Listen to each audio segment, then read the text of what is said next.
Second, to reinforce the competitiveness of Canadian businesses. And thirdly, to build the strongest economy in the G7. Our negotiations with the United States have been taking place as the U.S. has been in the process of fundamentally transforming all of its trading relationships. This new U.S. trade policy has several motivations: to raise tariff revenues, to protect strategic industries, to encourage foreign investment in the United States, and to change trade and non-trade policy in U.S. partners. And to these ends, the United States has announced a series of trade actions. Those began near the start of this year with the so-called IEEPA tariffs against Canada and Mexico based on U.S. concerns about the border and fentanyl trafficking. Those were quickly followed by reciprocal tariffs on every U.S. trade partner and very high sectoral tariffs applied globally on strategic industries, including steel, aluminum, autos, and copper. The United States has also imposed substantial trade actions on the Canadian lumber industry. Now, in recent weeks, the United States has agreed a series of trade deals with a variety of countries. And these deals have several aspects in common. First, baseline tariffs that cover a broad range of goods and services that are substantially higher than those U.S. tariffs that existed before. In fact, the average U.S. tariff rate on the world has jumped from just over 2% at the end of last year to almost 16%, 8 times higher, 16% currently. Those trade deals with other countries also have limited or no relief from those sectoral tariffs in those strategic industries such as steel and autos. They include substantial commitments by the U.S. trade partners for investments in the United States and significant unilateral trade liberalization measures by U.S. trade partners. As a result of these developments, the breadth and the depth of the changes in U.S. trade policy have become more fully apparent. Specifically, under the new U.S. approach, countries must now buy access to the world's largest economy through a combination of tariffs, investments, unilateral trade liberalization, and policy changes in their home markets. Now, as in previous trade disputes, Canada has implemented a series of retaliatory tariffs. Their objectives have been to protect Canadian workers and businesses and to incentivize a negotiated settlement with the United States. Few other countries followed suit.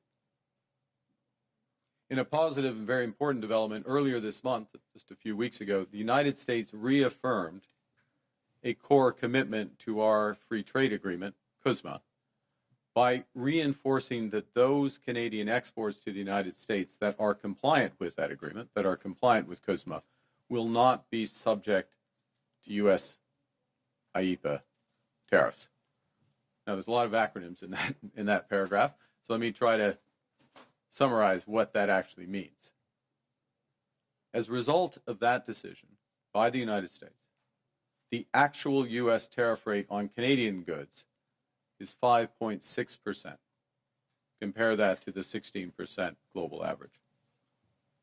That remains the lowest amongst all of the United States trading partners.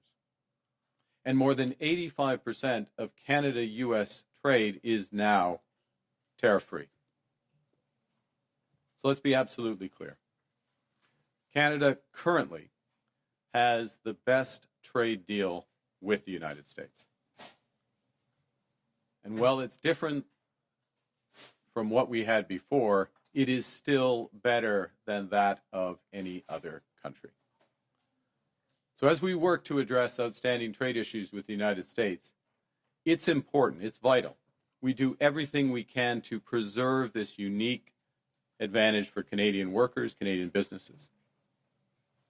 And doing so will require both building on a soon-to-be revised CUSMA, our free trade agreement with the U.S. and Mexico, as well as developing a new form of trade and security partnership with the United States.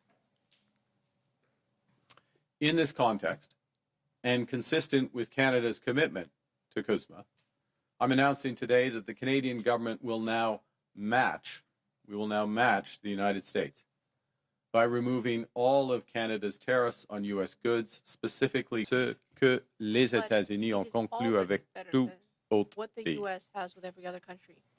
Nous nous affirmons à régler les enjeux commerciaux en suspens avec les États-Unis et pendant ce temps, il est important de faire tout ce que nous pouvons pour préserver l'unique avantage que nous avons pour les travailleurs canadiens et leurs familles. Nous devrons donc nous appuyer sur l'ACM, qui sera revu sous peu et nouer une nouvelle forme de partenariat de commerce et de sécurité. Dans ce contexte, et conformément à l'engagement du Canada à respecter l'ACM, j'annonce aujourd'hui que le gouvernement du Canada prendra des mesures équilibrantes, à celles des États-Unis et éliminera tous les droits de douane canadiens sur les marchandises américaines qui sont visées par l'ACM. Cette décision entraînera en vigueur le 1er septembre 2025. On September 1st, 2025. This decision will take effect, September 1st of this year. So in short, the situation we're in now is that Canada and the United States have reestablished free trade for the vast majority of our goods. Canada will retain our tariffs on steel, aluminum, and autos as we work intensively with the United States to resolve the issues there. Indeed, our focus is squarely on these strategic sectors and the future.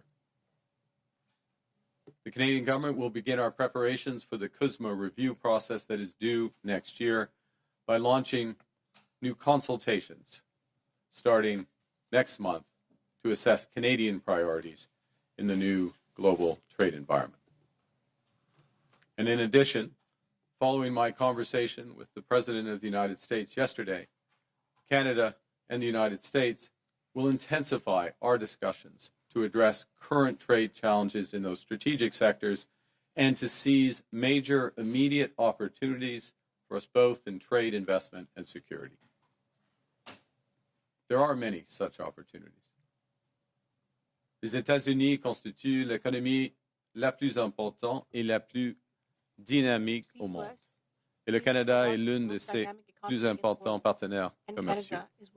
Le Canada est le deuxième investisseur étranger en importance aux États-Unis et bon nombre de nos entreprises sont essentielles aux chaînes d'approvisionnement complexes qui stimulent la compétitivité américaine. Le Canada entreprend une transformation de ses capacités militaires de sécurité pour défendre les Canadiens et les Canadiens, des investissements qui créeront de nombreuses occasions d'établir de nouveaux partenariats en matière de défense et de sécurité. As we develop our new trade relationship with the United States, Canada will continue to take all measures necessary to support Canadian workers, our businesses, and our consumers. To address challenges in strategic sectors from agriculture to autos, the Canadian government will soon announce a new comprehensive industrial strategy that protects Canadian jobs, boosts Canadian competitiveness, buys Canadian goods, and diversifies Canadian exports. In parallel, we are focused on building our strength here at home, building Canada strong.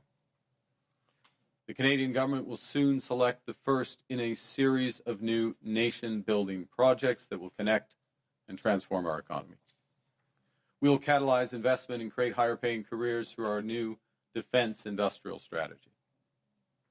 We'll transform Canadian strategic sectors that are being severely impacted by U.S. trade. We'll work to double the pace of home building in Canada, and in the process, create a new Canadian housing industry. And we will develop new and stronger partnerships throughout the world. for decades, as a result of a series of trade agreements, starting with the Free Trade Agreement of the 1980s, the Canadian and the U.S. economies have become steadily more integrated, continually more deeply connected. As I've emphasized in recent months, that steady process of integration is now over. And as a result, some of our historic strengths have become vulnerabilities. We can and must adapt to this new reality. That means concentrating on trade, investment, and security partnerships that preserve our sovereignty. And it means striking new trade deals that are robust to different economic circumstances, different governments, because of the mutual benefits to both countries. In all these ways, Canada will move from reliance to resilience, building our strength at home, developing new markets abroad, creating new opportunities for Canadian workers and businesses as we build the strongest economy in the G7. And with that, I look forward to your questions. Thank you. Thank you, Prime Minister. We will go to the room for one question and one answer. We will have 20 minutes for questions. We'll start with Valérie Gamache from Radio-Canada. Bonjour, Monsieur le Premier ministre. Bon vendredi après-midi. On comprend que depuis le début de l'été, vous avez fait plusieurs concessions. Il y a eu la taxe numérique, il y a eu le 5 % la cible de l'OTAN qui a été haussée. Aujourd'hui, il y a ces tarifs qui sont abandonnés. Avez-vous des garanties de l'administration américaine qu'avec ces concessions-là, on pourra en venir à une entente cet automne, par exemple, dans un délai raisonnable? Merci pour votre question. OK. En ce qui concerne le temps, on verra. Mais ce qui est clair est que les États-Unis nous accordent le meilleur accord commercial du monde avec les États-Unis. C'est-à-dire plus de 85 % de nos exportations aux États-Unis sont dans l'état de libre-échange. Ce qui est important maintenant, c'est le secteur stratégique. Et maintenant, aujourd'hui, le gouvernement du Canada harmonise avec les États-Unis en ce qui concerne ce montant des exportations, des importations au Canada. Et ça, c'est une base officielle, avec une décision officielle du président des États-Unis il y a 2 semaines.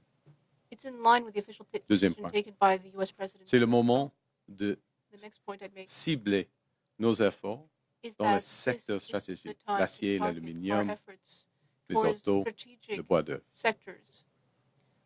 Et il y a une possibilité, il y a l'occasion d'avoir un accord stratégique avec les États-Unis, un partenariat économique et de sécurité avec les États-Unis qui concerne les secteurs, ces secteurs-ci, avant la revue de l'ACM.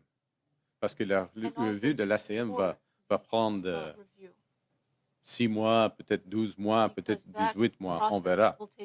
Et c'est le moment de régler la situation avec les secteurs stratégiques. Merci. Je pensais qu'on avait juste ça. Et justement, pour l'acier, l'aluminium, ces secteurs clés, quel est le message que vous avez pour les gens de cette industrie aujourd'hui? Oui, aujourd'hui, on garde encore les tarifs dans ce secteur. Premier point. Deuxièmement, nous venons de mettre en œuvre des initiatives, par exemple pour le secteur de l'acier, la liquidité pour les entreprises, le capital afin de renforcer la compétitivité des entreprises canadiennes, les nouveaux programmes d'approvisionnement pour l'acier canadien, des mesures pour les travailleurs dans le secteur de l'acier, par exemple. J'ai fait une annonce à Hamilton il y a 3 semaines. Et dans les prochaines, au début de septembre, nous allons dévoiler la stratégie de concurrence industrielle pour tous les secteurs qui sont affectés par la nouvelle situation tarifaire à l'échelle mondiale. Alors, nous allons nous soutenons maintenant et nous allons soutenir We are currently supporting and les we will ouvriers, continue to les support travailleurs, les workers entreprises dans ces and secteurs. Ça, businesses c'est clair. in those sectors. Kyle Duggan, the Canadian Press. Mr. Carney, thank you for taking our questions. Your critics are going to say that this is an elbows down approach, that you're backing down to Trump. What are you gaining by dropping these tariffs? So the first thing to say is, let's be clear. We have the best deal of anyone in the world right now. We have the lowest tariff rate on average, a little over 5.5% versus that 16% average for the world, and in many cases much higher. We have that confirmed in an executive order of the president a few weeks ago. It's important that we preserve that. It's important that we preserve that while we focus on two things: the strategic sectors, steel, aluminum, autos, lumber, and we focus on the upcoming review and likely changes to CUSMA. So we are matching something the Americans have done here first. Okay. And it's very significant. It's unique. We get the benefit. The second thing is, and I'll take your analogy. And I have played some hockey over the years. And there is a time in a game, in a big game, and this is a big game, when you go hard in the corners, your elbows up. The time in a game where you drop the gloves in the first period and you send a message. And we've done that pretty uniquely in the world. We happen to have the best deal with the Americans right now. I'd know. But there's also a time in a game where you want the puck, you want a stick handle, you want to pass, you want to put the puck in the net. And we're moving later into the game, and we're at that time in the game. And that's where the engagement is. Thank you. And the German government says that you're going to Berlin next week. Can you tell us why you're going to Europe and what you're hoping to accomplish there? I'm very much looking forward to meeting with the Chancellor, members of his cabinet, a number of German businesses next week, next Tuesday.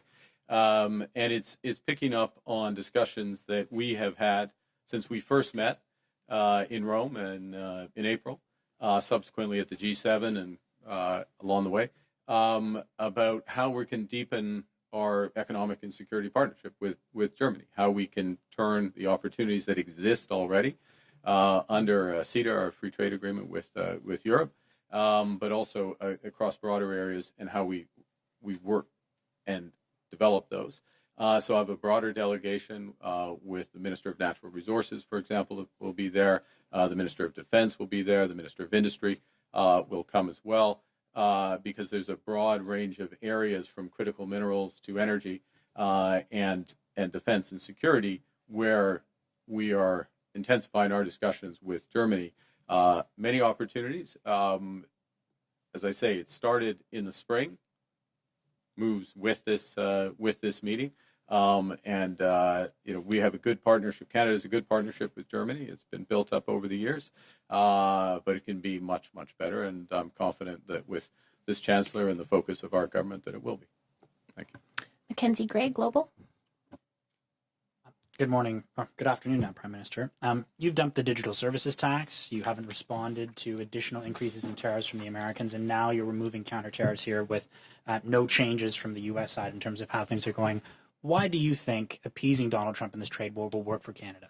Well, the first thing is we're matching what the United States has done, what the President has done. We have the best deal of any country with the United States right now. 85% of our trade is tariff-free. We are taking this step, which doesn't include the strategic sectors, but matches what they have done. It's in the spirit of CUSMA, our free trade agreement with the U.S. and Mexico, and it gives a good foundation to build on that. That's the first point. The second is that the President and I had a long conversation yesterday, and we see the opportunity to build on where our relationship already is. There's a host of areas for investment in both our economies, a host of areas on the security side that we can build on, and we intend to advance those discussions as rapidly as possible. So the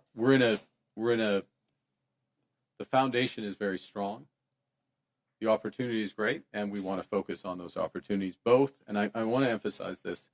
I know it's a little complex, but there is a review of CUSMA coming, that free trade agreement. It's due to happen in the spring. Preparation should start now. We're starting our preparations. We're updating our preparations. I'm sure the other parties will soon as well. But we're not going to wait. We don't want to wait for that process for those strategic sectors. It goes back to the earlier question about Madame's question about the workers and the businesses in steel and the most affected sectors. We're very focused on those right now, taking a number of measures to support them directly in Canada, including Buy Canada, diversification, other aspects. But of course, part of this is getting to a better balance with the United States, and that's the immediate discussions we're having. At pretty much every stop during the election, you referenced elbows up and saying that was going to be the strategy you take with the Americans. You also consistently said that Donald Trump was trying to break us so he could own us. Your new argument today is that Canadians should accept basically the best of a bad deal. What's been the change? Wait. I reject the premise of that question, or your characterization of what I'm saying. We have the best deal with the United States right now. Okay, we have the best deal. Look at the numbers. Our tariff is 5.5%. We have 85% of our goods are free trade. It's not what we used to have. Nobody has a deal with the United States that they used to have. Nobody does. They have fundamentally changed. It's their right. We respect it. They have fundamentally changed their trade policy. They have new objectives. And they haven't just talked about those objectives. They put in place tariffs, and they have signed a series of trade deals, including with the European Union, including with others, that have put those into effect. Okay? So we're in a position where we have held out, not signed a deal that we don't agree with or that we don't think is in the best interests of Canadians, but and focused on, and we will remain focused on those strategic sectors to the best interests of Canada first. Of course, America will focus on the best interests of the U.S. But we do so from a position where we're respecting, with this decision, we're respecting our agreement with the United States, and we are matching what they have done. That puts us in a good position for for the next phase of these negotiations. Rachel Haynes, CTV. Hi, Prime Minister. Hi. Rachel Haynes from CTV. I'd like to ask you a little bit more about what you're saying about this matching the U.S. deal or what U.S. has put on Canada. In fact, it's only matching the goods under CUSMA, but in other areas, we're not matching the U.S. at all. They have 50% tariffs on our steel and aluminum products, but we only have 25% tariffs in return. Are you going to raise those tariffs to match that? We're not raising those today. We've matched the tariffs on autos, similar structure as the U.S. We do have a difference between our tariff on U.S. steel and our tariff on U.S. aluminum. Those are part of the intensive discussions that we're underway right now. Is that something that you'd look at in the future? And also, we will look at. I'll give you three questions. I'll give you a short answer to that, which is that we'll look at everything in the future. I mean, we look at our industry both in terms of how we support their retooling, their investment in the industries, liquidity for today, helping their workers, buying Canadian, diversifying markets, but of course trade policy, including with the United States, is part of that. But we're engaged in discussions with the United States about exactly those sectors. And that's what we want to advance to the benefit of our workers and our economy. and I'll make this extra Take it. follow-up Go quick. very quickly. You're talking about this putting us in a good position in the next phase, presumably the CUSMA negotiations. But as other people have pointed out, we've already folded on the digital services tax. We're taking away these counter tariffs. How is this a position of strength going into those negotiations? We're in a position first off, I'm in the negotiations, so I have a sense of how the negotiations are. This puts us, and directly the conversation the President and I had yesterday, is that we'll be following up in short order, he and I, on the progress on our discussions. So the teams are engaged, they're re-engaging on this. This helps accelerate that. Look, but it's a negotiation. But there's no guarantees in these things. But the basis of this is we're matching what the United States has done. Okay, we're matching what the United States has done. We're putting ourselves in a position which is consistent with CUSMA, right? And that both clears away an issue with the U.S. The longer it goes on where we're not matching what the U.S. has done. And the U.S., the carve-out, what they call the USMCA carve-out, but effectively is this free trade for 85%. They just made that official. 2 weeks ago. They just made that official with the executive order. So we're responding to that. It's obviously, in our judgment, the right thing to do so we can focus in on those strategic sectors exclusively and also be consistent with CUSMA, where there is going to be, CUSMA in a very different trade environment is going to look different. And what we need to do is to make sure we're focusing in areas that where it's the mutual benefits are very clear. So in other words, the arrangements in strategic sectors are mutually reinforcing. They're mutual benefits. So the agreement supports it, but the economics drives it. And that's the way we move forward. Thank you. So we have time for two more questions. One will be English, one will be French. We'll start with Olivia Stefanovich from CBC. Do you have any assurances from the Americans that this will kickstart negotiations? Did President Trump specifically say that in his conversation with you? Yes. And what do you say to premiers who have called for stronger retaliatory measures against the U.S.? Yeah, let me say something general, and then I'll be more specific, which is that I want to salute the premiers, and particularly those, some provinces are affected more than others because of the sectoral nature of these tariffs, and I want to salute those premiers for the collaborative way we've been able to work together and the focus on the workers and the businesses themselves. And there's a combination of support for the workers and businesses, such as we provided in the steel sector, liquidity, capital, by Canadian, at the federal level, at the provincial level, across, and working in collaboration, for example, in steel with the province of Ontario. In the end, what we all want is to make sure for those strategic sectors that they get fair access to the U.S. market. And what we're doing, again, is matching what the U.S. is doing. That's fair. It's fair to match what they've done. And it puts us in a better position to focus in on exactly those sectors, work for it.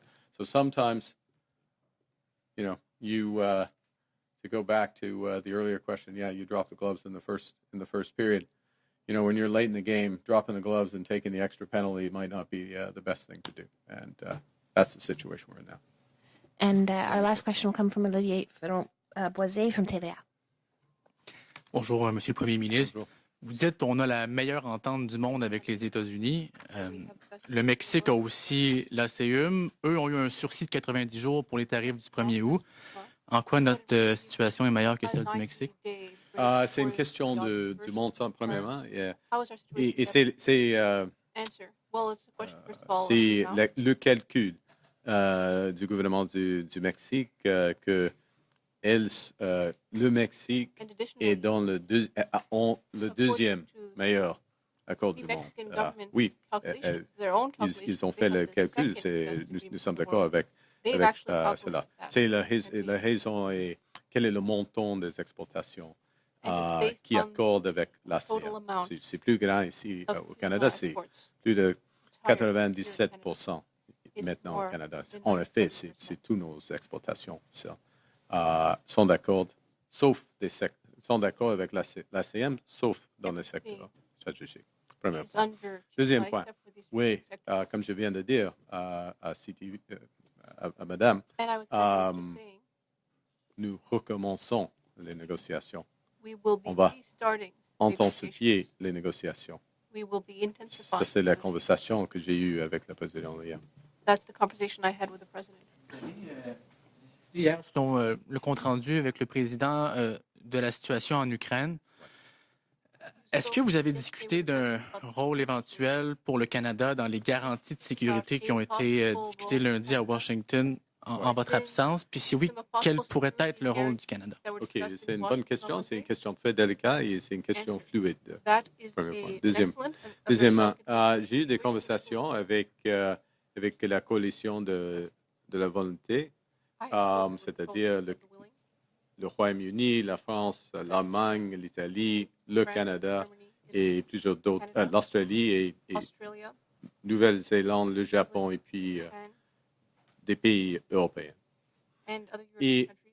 nous avons fait de préparation avec cette coalition With en the ce qui coalition, concerne les garanties de we have sécurité. made preparations in regard to Notre chef de force canadien, elle participe dans toutes les discussions the Canadian de Armed la Forces coalition de volonté, participating, y compris les all of the discussions avec les discussions, Américains. including discussions with the U.S. Alors, nous sommes en train de, c'est délicat, nous sommes en train de développer l'aspect